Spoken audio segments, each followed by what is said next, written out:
In a California prison cell in 2018, an elderly man sat across from FBI analysts and began to draw. His hands, gnarled with age and illness, moved with surprising precision across the paper. He drew faces, dozens of them, women's faces, each one rendered with intimate detail, the curve of a cheekbone, the style of hair, the expression in their eyes at the moment he last saw them alive. Samuel Little was 78 years old, dying, and finally ready to confess to the largest killing spree in American history.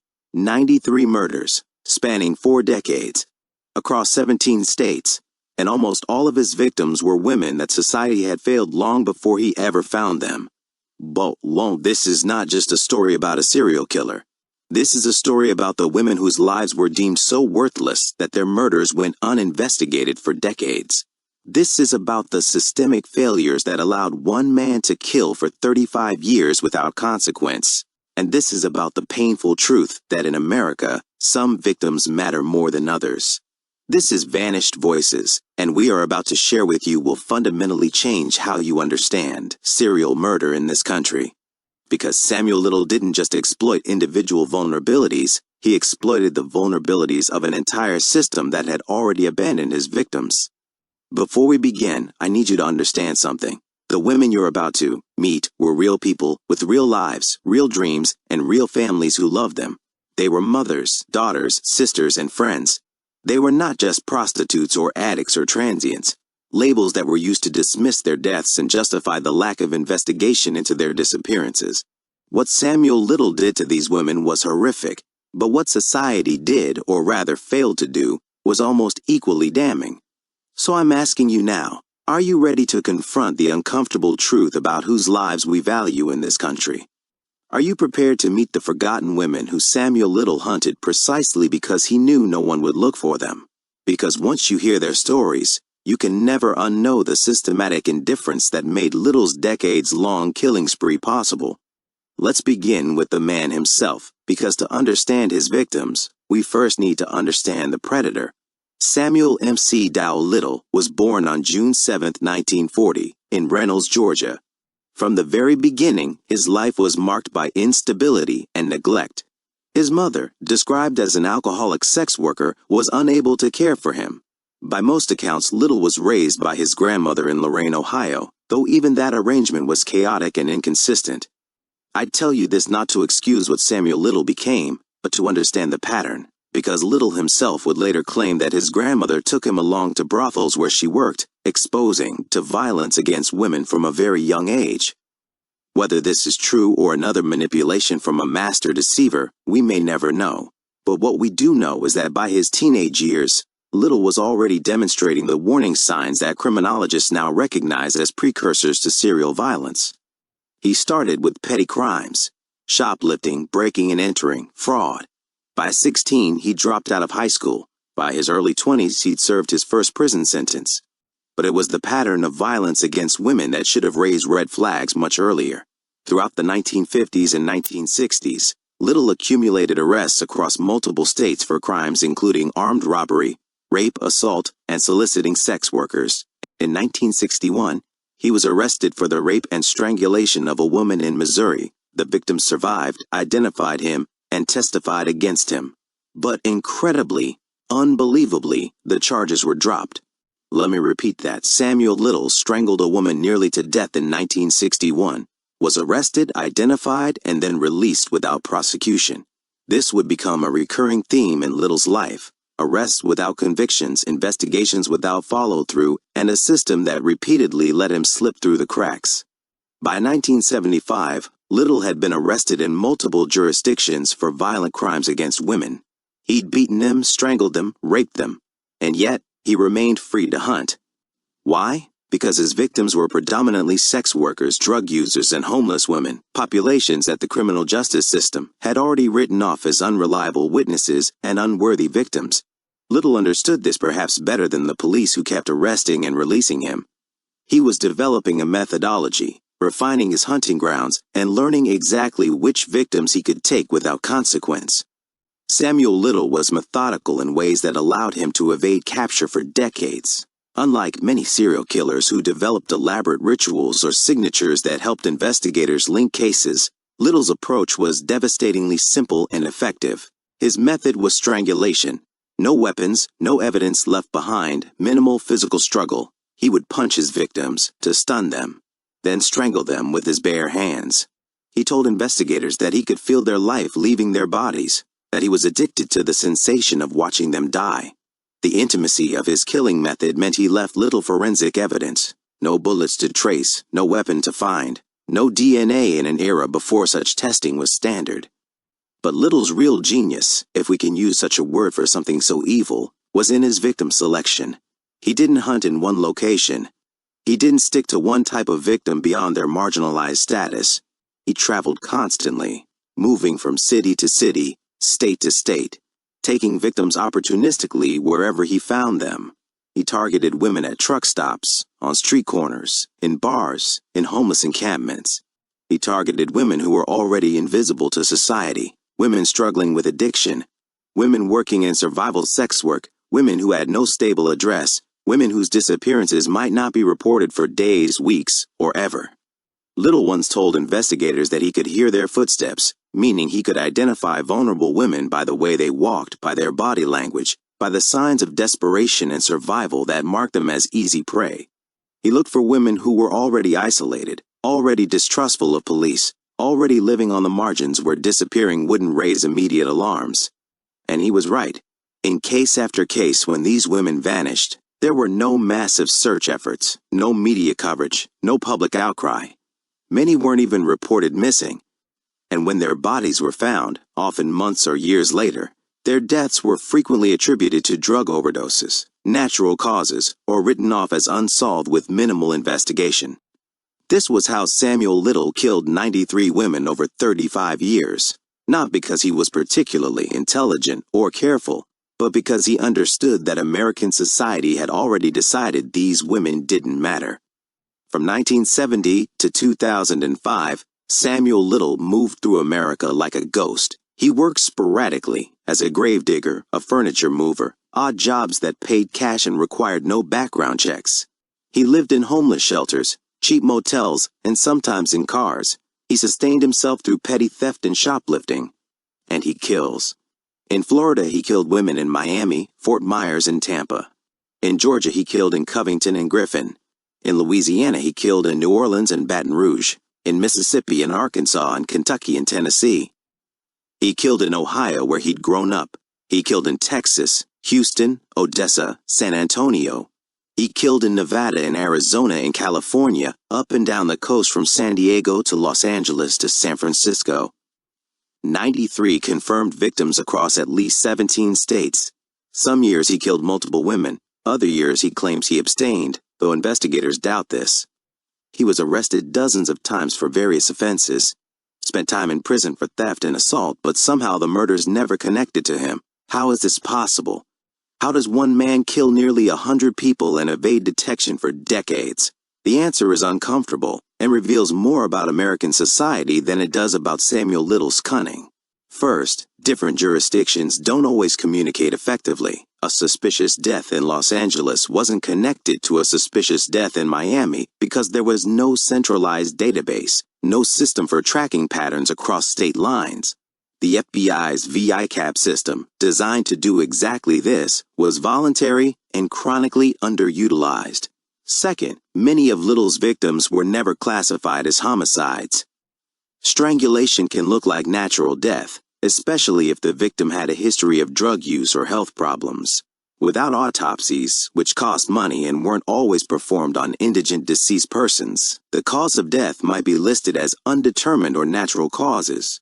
Third, and most damningly, many investigations into these deaths were perfunctory at best.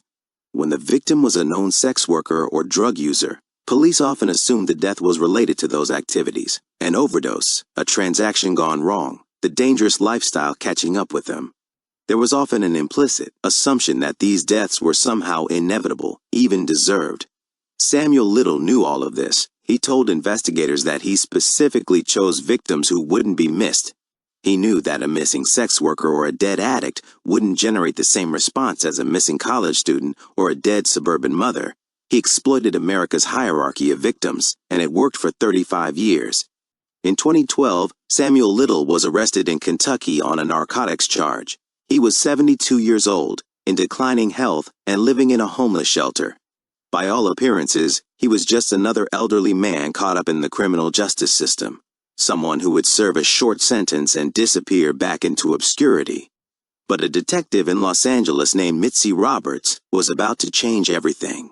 Detective Roberts was working cold cases, specifically looking at unsolved murders of women from the 1980s.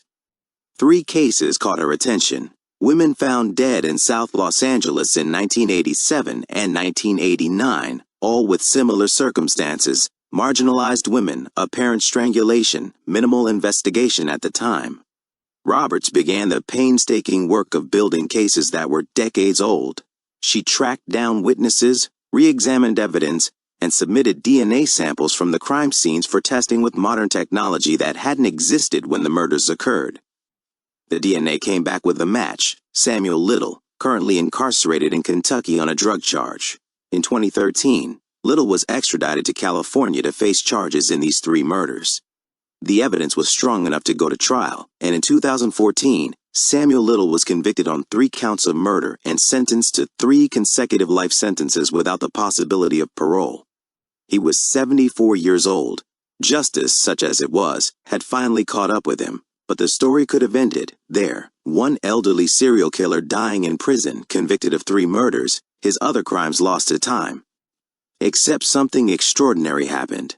Samuel Little, facing the end of his life in prison, decided to confess. In 2018, Texas Ranger James Holland sat down across from Samuel Little in a California prison. Holland specialized in extracting confessions from violent offenders, and he'd heard that Little might be willing to talk about other murders beyond his 3 convictions. What followed was one of the most extraordinary confession sessions in the history of American law enforcement. Little didn't just confess to a few more murders. He confessed to 93. He provided details, specific locations, approximate dates, descriptions of his victims. And then he began to draw. Samuel Little had an exceptional visual memory. Even decades later, he could recall the faces of the women he'd killed with startling accuracy. He drew portrait after portrait, women with different hairstyles, different expressions, different features. Each drawing was accompanied by details: where he'd met her, what she was wearing, how he'd killed her, where he'd left her body. The FBI and Texas Rangers began the enormous task of verifying Little's confessions. They traveled to the locations he described, searched old case files, interviewed retired detectives, and tried to match his drawings and descriptions to unsolved cases and unidentified remains. And they found that he was telling the truth, case after case. Little's confessions matched unsolved murders, suspicious deaths that had been classified as accidental or undetermined, and Jane Does whose bodies had been found and never identified. As of his death in 2020, the FBI had confirmed 60 murders and considered Little's confessions about the remaining 33% credible, though they may never be fully verified. This made Samuel Little the most prolific serial killer in U.S. history, surpassing even Ted Bundy, John Wayne Gacy, and Gary Ridgway. But unlike those infamous killers whose cases dominated headlines and spawned countless documentaries and books, Samuel Little's name remained relatively unknown outside law enforcement circles. Why? Because his victims remained invisible even in death. Let me tell you about some of Samuel Little's victims. Not statistics, not case numbers, but women with names and lives and people who loved them. Carol Alford was 41 years old when Samuel Little killed her in 1979 in Merrillville, Indiana. She was a mother. She had children who wondered what happened to her, who grew up without knowing if their mother had abandoned them or if something terrible had occurred. For 40 years, her family had no answers. Then, in 2019, investigators using Little's confession and DNA evidence finally identified her remains, which had been found in 1989, but never identified. Carol's sister said simply, "We can finally lay her to rest." Denise Christie Brothers was 38 when Little killed her in Odessa, Texas, in 1994. She was someone's daughter, someone's sister. Her family reported her missing, but the investigation went nowhere. Her case went cold. It wasn't until Little's confession that investigators reopened the case and confirmed that Denise had been murdered. Her family had lived with uncertainty for 25 years.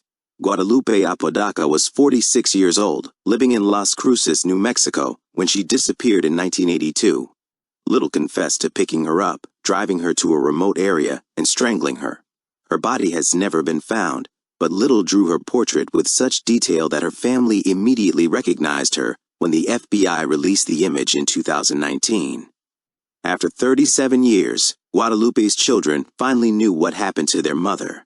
Dorothy Richards was 34 years old, struggling with addiction, when Little killed her in 1984 in Macon County, Georgia. She was somebody's child, somebody's friend. Her case was never investigated as a homicide until Little's confession led investigators back to examine her death. Melissa Thomas was 19 years old, just 19, when Little killed her in 1996 in Opelousas, Louisiana. She had her whole life ahead of her. She was young enough to recover from her struggles, young enough to turn things around, young enough to deserve a chance. Samuel Little took that chance away, and for 23 years, her family didn't know what happened to her. I could go on. I could tell you about Mary Jo Brosley in Covington, Georgia, about Patricia Parker in Mississippi, about Audrey Nelson Everett in Cincinnati, about Fredonia Smith in Miami, about the Jane Doe found in Pascagoula, Mississippi, whose body Little described but who has never been identified, about the woman Little drew with distinctive bangs and hoop earrings, killed in Arizona, still unidentified. 93 women, 93 lives cut short. 93 families left without answers. 93 investigations that failed to protect them, failed to seek justice for them, failed to even recognize them as victims worthy of attention. These women were not statistics. They were not faceless victims. They were complex human beings living complex lives in difficult circumstances. They deserved better from society, from law enforcement, from all of us. Samuel Little's killing spree represents one of the most catastrophic failures of the American criminal justice system in modern history. This wasn't a failure of a single detective or a single department. This was a systemic, nationwide failure that allowed one man to kill nearly 100 people because his victims had already been devalued by society. Let's examine the failure systematically. Not all murder victims receive equal attention from law enforcement or media. This is an uncomfortable truth that we need to confront directly. When a middle-class white woman disappears, it becomes national news. Search parties are organized, rewards are offered. The case dominates headlines for weeks or months. We've seen this pattern repeatedly, cases that generate massive public attention and enormous investigative resources.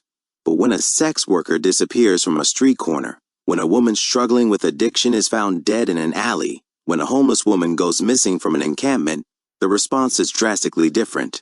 These cases often receive minimal investigation. They're not covered by media. The public doesn't organize searches or vigils. The implicit message is clear. These lives matter less. America's law enforcement system is incredibly fragmented. We have approximately 18,000 different law enforcement agencies, federal, state, local, tribal, with varying levels of resources, training, and communication. A serial killer who operates across multiple jurisdictions can exploit this fragmentation. Samuel Little killed in at least 17 states. A death in California didn't trigger any alerts in Florida. An unsolved murder in Ohio wasn't connected to an unsolved murder in Texas. Even within states, different counties and cities often fail to share information or recognize patterns. The FBI created VICAP, the Violent Criminal Apprehension Program, specifically to address this problem by creating a national database of violent crimes. But participation is voluntary. Many agencies don't consistently submit cases, and the system depends on recognizing that crimes might be connected, something that doesn't happen when deaths aren't even classified as homicides. Investigating homicides is expensive and time-consuming. It requires detectives, forensic analysis, autopsies, witness interviews, and sustained effort. Many law enforcement agencies, particularly in smaller or under-resourced jurisdictions, simply don't have the capacity to thoroughly investigate every suspicious death. When resources are limited, priorities must be set, and repeatedly, cases involving marginalized victims, sex workers, drug users, homeless individuals, are deprioritized. Autopsies might not be performed. Evidence might not be collected thoroughly. Witnesses might not be interviewed comprehensively. This isn't always conscious discrimination. It's often a matter of triage in under-resourced systems, but the effect is the same. Certain victims receive less justice simply because of who they were in life. This investigative bias means that evidence might not be collected as thoroughly. Witnesses might not be pursued as aggressively, and cases might be closed without the same exhaustive effort that would be applied to victims from different backgrounds. Samuel Little's own criminal history should have made him a prime suspect in numerous cases. He had arrests for violence against women going back to the 1960s. He was repeatedly arrested in areas where women were disappearing or being found dead. But because his victims were marginalized, and because investigations were often cursory, these connections were never made until decades later. These systemic failures didn't happen in isolation. They're interconnected, reinforcing each other, creating a perfect storm of indifference that allowed Samuel Little to kill with impunity for 35 years. He didn't outsmart law enforcement through brilliant criminal genius. He simply exploited a system that had already decided his victims didn't matter enough to warrant serious investigation. After Samuel Little began confessing in 2018, the FBI launched an unprecedented effort to verify his claims and identify his victims. They created a public database featuring Little's drawings and case details, asking for the public's help in identifying victims and providing information about unsolved cases. The response was overwhelming. Family members came forward recognizing loved ones from Little's drawings. Cold case detectives reopened investigations that had been closed for decades. Forensic genealogists used DNA technology that hadn't existed when the murders occurred to identify remains that had languished as Jane does for years. The Emma Hicks case exemplifies this process. In 1970, a young black woman's body was found in Columbus, Ohio. She'd been strangled. With no identification and limited investigation, she was buried as a Jane Doe, case unsolved. For 49 years, she remained nameless. Then Samuel Little drew her portrait and described killing a young woman in Columbus in 1970. The drawing was shared publicly, and a woman in Florida saw it and thought it looked like her aunt who had disappeared in 1970. DNA testing confirmed the identification. The Jane Doe was Emma Hicks, finally given her name back after nearly half a century. Case after case followed similar patterns. Little's confessions prompted investigators to re-examine deaths that had been classified as accidental or undetermined. Advanced DNA technology allowed for identifications that had been impossible in the 1970s, 80s, and 90s. Families who had lived for decades without answers finally learned what happened to their loved ones. But this process also revealed the staggering scale of failure. How many other serial killers operated undetected because they targeted marginalized victims? How many Jane and John Does remain unidentified because their deaths weren't investigated thoroughly?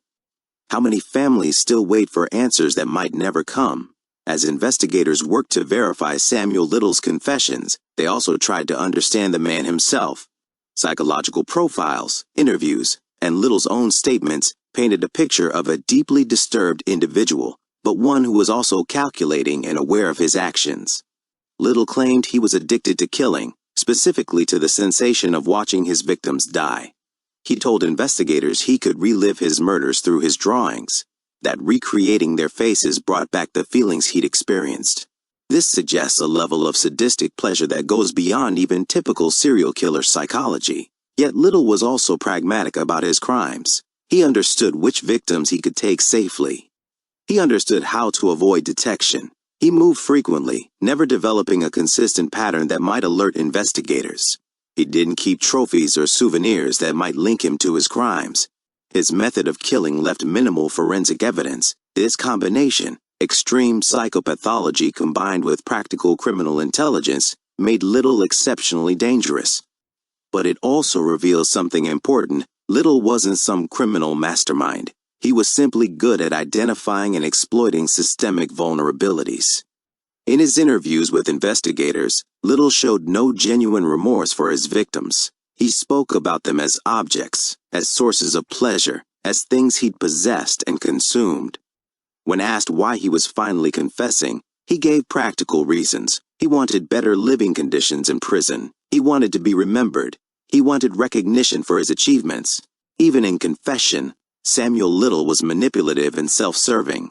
He doled out information strategically, trading details for better treatment, enjoying the attention his confessions generated. He drew his victims' portraits not as an act of atonement, but as a final exercise of power over them. One of Little's last interviews before his death was particularly chilling. When asked if he felt sorry for what he'd done, he said he felt sorry for himself, for being caught, for dying in prison, for the years he'd lost to incarceration. The women he killed barely registered as human in his moral calculus. Samuel Little died on December 30, 2020, at age 80, in a California hospital while serving his life sentence. He took whatever secrets remained to his grave. Investigators believe there may be additional victims beyond the 93 he confessed to, cases where his memory failed or where he chose not to confess. Even with Little's death, the work continues. The FBI maintains its database of his confessions and drawings. Cold case investigators continue to examine unsolved deaths from the 1970s through 2005, looking for cases that might match Little's patterns. Forensic genealogists work to identify Jane Does, whose descriptions match Little's confessions.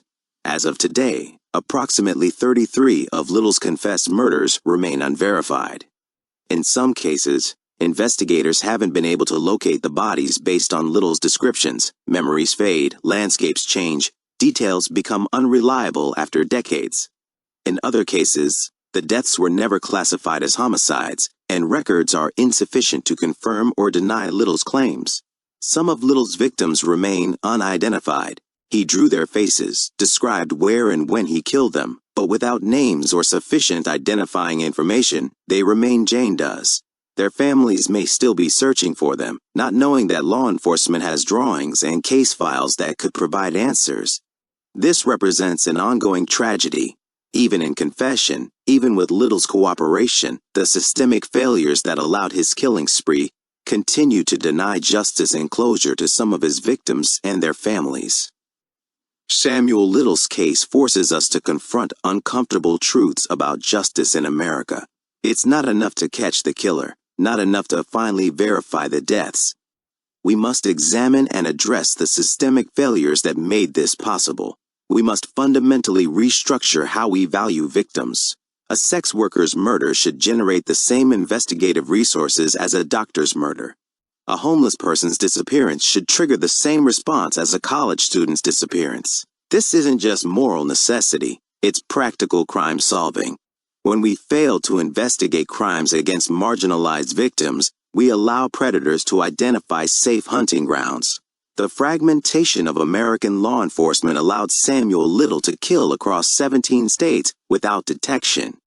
We need mandatory participation in databases like VICAP. We need better communication between jurisdictions. We need national standards for investigating suspicious deaths. We need resources for thorough autopsies and forensic analysis even when the deceased was indigent.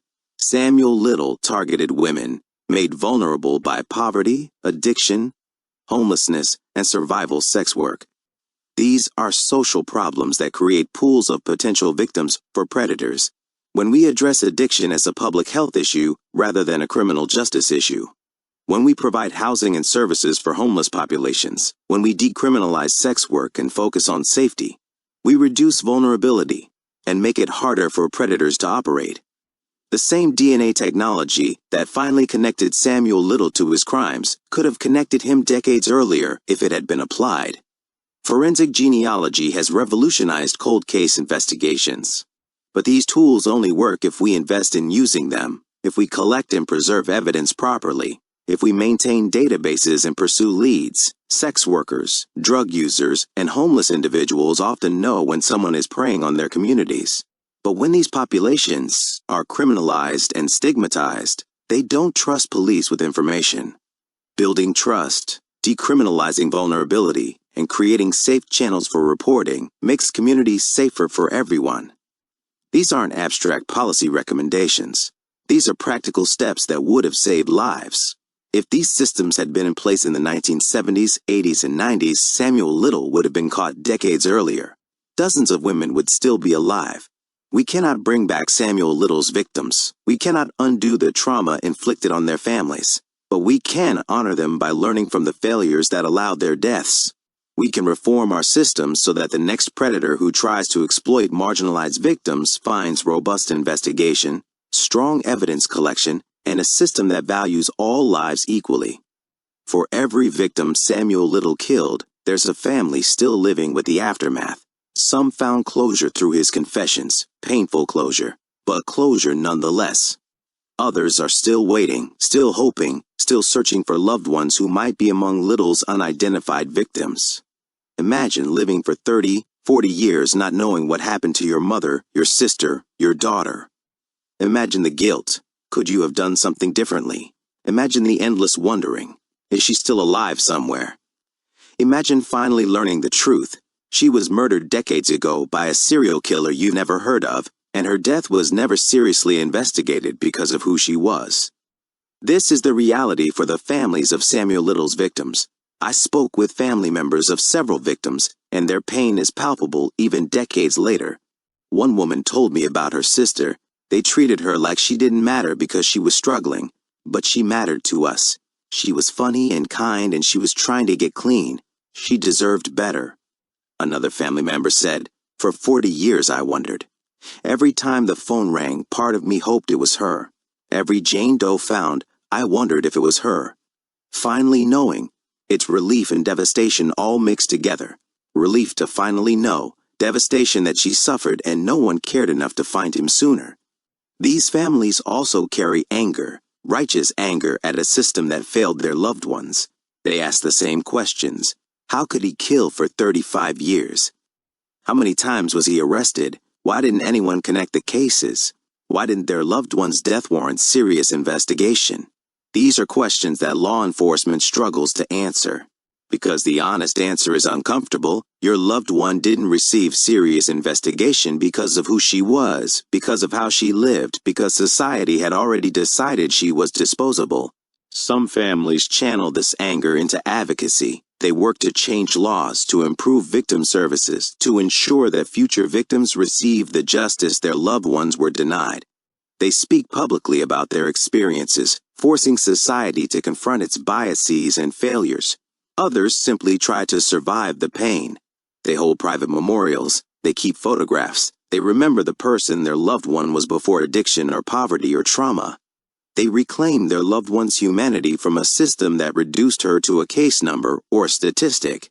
The investigators who finally caught Samuel Little and verified his confessions also carry psychological weight from this case. Detective Mitzi Roberts, who connected the original 3 Los Angeles murders to Little, has spoken about the emotional toll of working these cases. "These women deserve better," Roberts said in an interview. "They deserve better in life, and they deserve better in death. When I looked at these cold case files, I saw investigations that were perfunctory at best. I saw victims who were dismissed, and I thought, if this had been my daughter, my sister, would we have accepted this level of investigation? The answer was no. These women deserve the same exhaustive effort we give to any victim." Texas Ranger James Holland, who conducted the extensive confession interviews with Little, described the experience as haunting.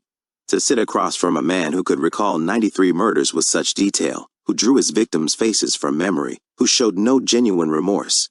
It takes a psychological toll. He talked about them like possessions, Holland said, like things he'd owned and used. The dehumanization was complete.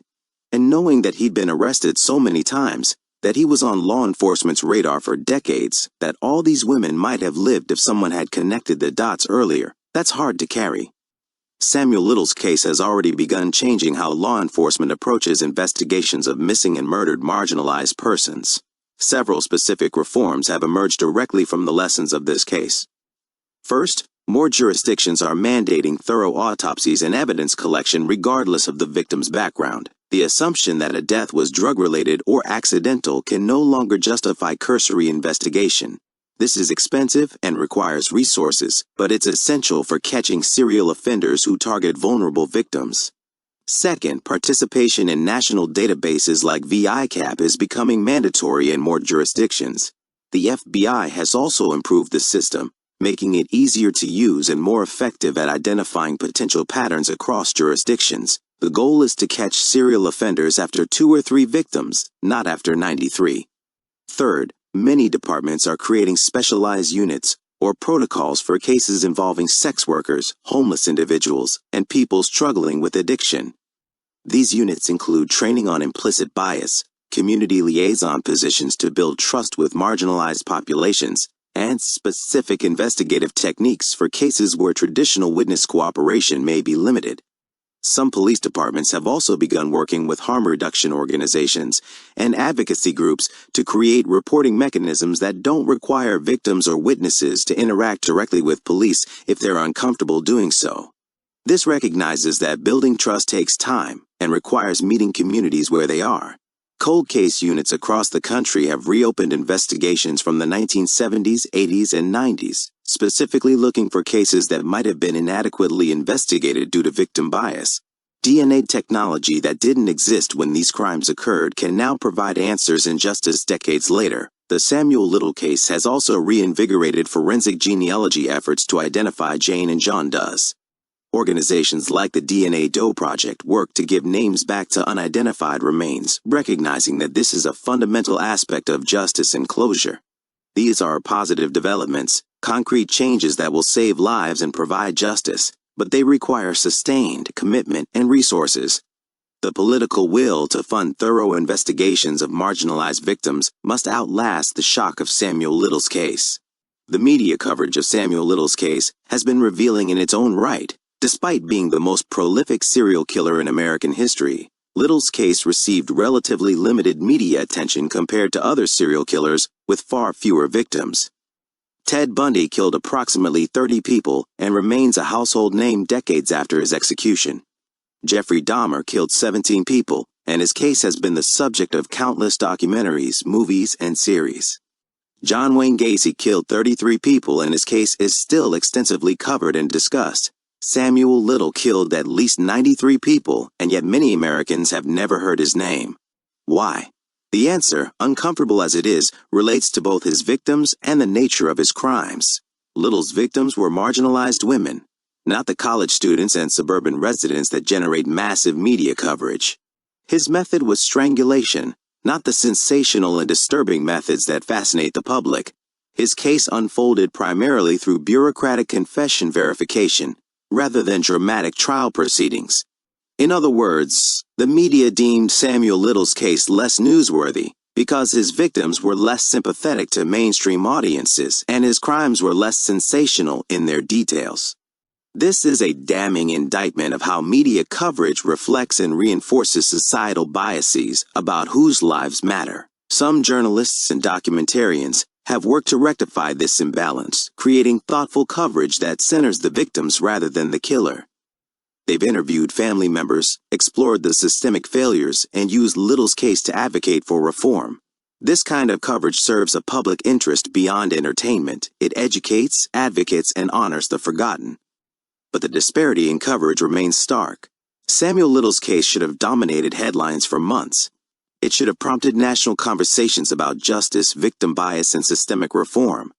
Instead, it was largely treated as a footnote, another crime story in an endless stream of crime stories. The media has a responsibility to cover cases in ways that reflect their actual significance rather than their entertainment value. Samuel Little's case is profoundly significant. It reveals systemic failures, highlights vulnerable populations, and demonstrates how bias shapes justice. This significance should drive coverage, not the sensational appeal of the crimes themselves. The most important question we can ask about Samuel Little's case is, can we prevent this from happening again? Can we create systems that would catch the next predator who targets marginalized victims before they kill for decades? The answer is yes, but only if we're willing to make fundamental changes to how we approach public safety and justice. People become vulnerable to predators for specific, addressable reasons. Homelessness, addiction, poverty, lack of social support. These aren't inevitable conditions. They're policy choices. When we invest in housing-first approaches, we reduce homelessness and the vulnerability it creates. When we treat addiction as a public health issue with robust treatment options, we reduce the desperation that drives survival sex work. When we provide mental health services and social safety nets, we reduce the isolation that makes people easy targets. These investments aren't just moral imperatives, they're practical crime prevention. Samuel Little couldn't have killed 93 women if those women had stable housing, addiction treatment, and social support networks. Prevention is always cheaper and more effective than investigation after the fact. Law enforcement must rebuild trust with marginalized communities. This requires fundamental changes in approach, decriminalizing survival behaviors, sex work, drug use, homelessness, allows people to seek help and report crimes without fear of arrest. Creating civilian liaison positions between police and marginalized communities builds trust and communication. Training officers on implicit bias and victim-centered investigation ensures that all cases receive appropriate resources. Community policing models that prioritize relationships over arrests, harm reduction over punishment, and protection over criminalization make everyone safer. When sex workers trust police enough to report violent clients, those clients can be stopped before they escalate. When homeless individuals feel safe reporting suspicious activity, predators lose their safe hunting grounds. Catching serial killers requires resources, thorough autopsies, DNA analysis, detective hours, database maintenance, forensic technology. These are expensive, but the cost of not investing is measured in lives. Every suspicious death deserves thorough investigation regardless of who the victim was. Every jurisdiction should participate in national databases. Every cold case should be reviewed with new technology. These aren't optional luxuries. They're fundamental requirements of a justice system that values all lives equally. How we talk about marginalized populations shapes how they're treated by systems and institutions. When we describe sex workers as prostitutes, when we refer to people struggling with addiction as addicts or junkies, when we treat homelessness as a personal failure rather than a systemic issue, we dehumanize and stigmatize. Language matters. Person-first language, accurate terminology, and narratives that emphasize systemic causes over individual failings help shift how society views and treats vulnerable populations. When we see people as full humans deserving of dignity and protection, we create systems that reflect those values. Will these changes prevent every serial killer? No, evil exists, and some individuals will commit terrible acts regardless of systemic conditions. But we can dramatically reduce the opportunities for predators to operate undetected for decades. We can ensure that when violence occurs, it's thoroughly investigated regardless of who the victim was. We can build systems that protect the most vulnerable rather than abandoning them. Samuel Little killed 93 women because our systems allowed it. We can choose to build different systems. I want to return to where we started, with the women themselves. Because ultimately, this story isn't about Samuel Little. It's about the 93 women whose lives he stole and the systemic failures that made those murders possible. Let me tell you their names. Not all of them. We don't know all their names yet. But the ones we do know deserve to be spoken, to be remembered, to be honored as more than statistics in a serial killer's tally. Carol Olford, Denise Christie Brothers, Guadalupe Apodaca, Dorothy Richards, Melissa Thomas, Mary Jo Brosley, Patricia Parker, Audrey Nelson Everett, Fredonia Smith, Rose Evans, Rosie Hill, Frances Campbell, Alice Denise Jackson, Clara Birdlong, Roberta Tonderich, Anna Stewart, Tanya Jackson, Marianne Hemphill, Sarah Brown, Daisy M.C. Guire, Jolanda Jones, Elizabeth Williams. Each name represents a life lived, a family that loved them, dreams they held, potential they possessed. They were daughters, mothers, sisters, friends. They laughed, they struggled, they survived until they couldn't anymore. They deserve protection, justice, and dignity. They deserve systems that worked to keep them safe. They deserved investigations that took their deaths seriously. The women we still can't name, the Jane Does in Samuel Little's drawings and confessions, they deserve this too. Somewhere, someone loved them. Somewhere, someone is still looking for them. They deserve to be identified, claimed, and remembered. Today, right now, there are vulnerable people living in the same conditions that made Samuel Little's victims vulnerable. There are predators identifying those vulnerabilities and exploiting them. There are investigations that aren't happening, cases that aren't being pursued, disappearances that aren't being taken seriously. We know this is happening because we've seen it happen for decades. Samuel Little's case proves it. But knowing isn't enough. We must act. If you work in law enforcement, examine your own biases and the systems in your jurisdiction. Are all victims receiving equal justice? Are you participating in national databases? Are you building trust with marginalized communities? If you work in media, consider whose stories you're telling and how you're telling them. Are you reinforcing harmful stereotypes or challenging them? Are you covering cases based on their actual significance or their entertainment value? If you work in policy or advocacy, push for the systemic changes that make communities safer. Housing first, harm reduction, decriminalization, treatment over incarceration, resources for thorough investigation regardless of victim background. And if you're someone who cares about justice, about safety, about human dignity, recognize that these issues are interconnected.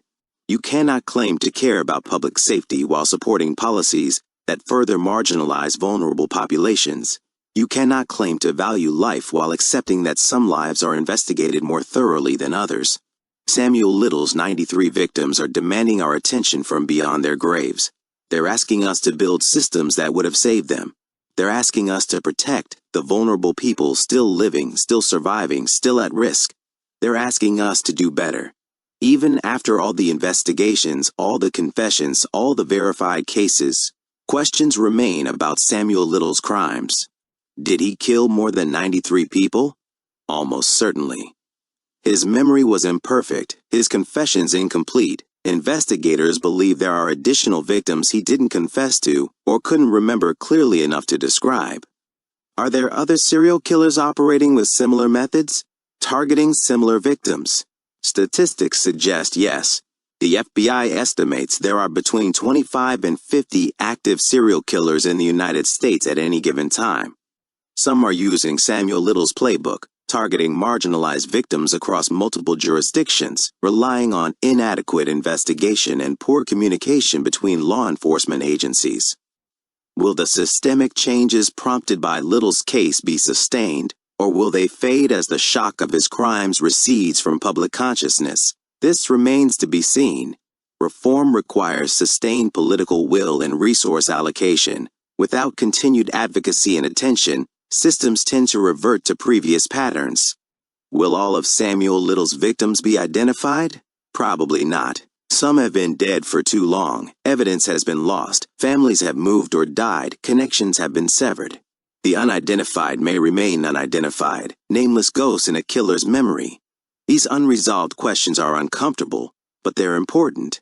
They remind us that justice is ongoing, that work remains, that we cannot simply close the book on Samuel Little's case and move on. I want to end with a simple request. Remember these women. Remember that Samuel Little's victims were human beings who deserve better lives, better protection, better justice. Remember that systemic failures allowed their murders. Remember that the conditions that made them vulnerable still exist and still threaten people today. When you hear about a missing sex worker, remember Emma Chen's last text message and Samuel Little's victims. When you hear about a suspicious death of someone struggling with addiction, remember that Samuel Little killed for 35 years because such deaths weren't seriously investigated. When you hear about cuts to social services or housing programs, remember that vulnerability creates victims. Remember that justice isn't just about catching killers after the fact. It's about building systems that prevent killings in the first place. It's about valuing all lives equally. It's about protecting the most vulnerable members of our society, because that protection makes everyone safer. Carol Alford waited 40 years for justice. Denise Christie brothers waited 25 years. Melissa Thomas waited 23 years. Families are still waiting for answers about unidentified victims. We owe it to them and to the vulnerable people still living to build better systems, to demand equal justice, to refuse to accept that some lives matter less than others. Samuel Little is dead. His victims cannot be brought back.